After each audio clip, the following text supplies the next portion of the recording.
आयुर्वेदिक उपचार. 1. नियमित खजूर खाल्ल्याने पाठदुखीची समस्या दूर होते.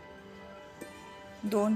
ऐकायला कमी येत असेल तर थोडेसे खोबऱ्याचे तेल बोटाला लावून कानामध्ये चोळा. 3. भूक न लागण्याची समस्या असेल तर कोमट पाण्यात काळी मिरी पावडर, मीठ आणि लिंबाचा रस मिसळून घ्या. भूक वाढते.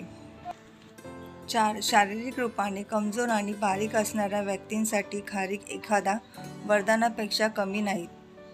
5. गरम पाण्यासोबत खजूर खाल्ल्याने कफ होण्याची समस्या दूर होते.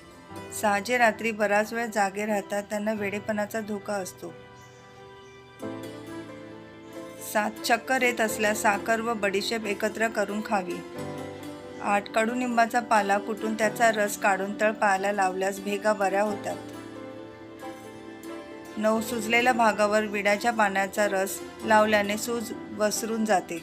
10. रोज भाजलेले हरभरे खाल्ल्याने खोकला बरा होतो. धन्यवाद.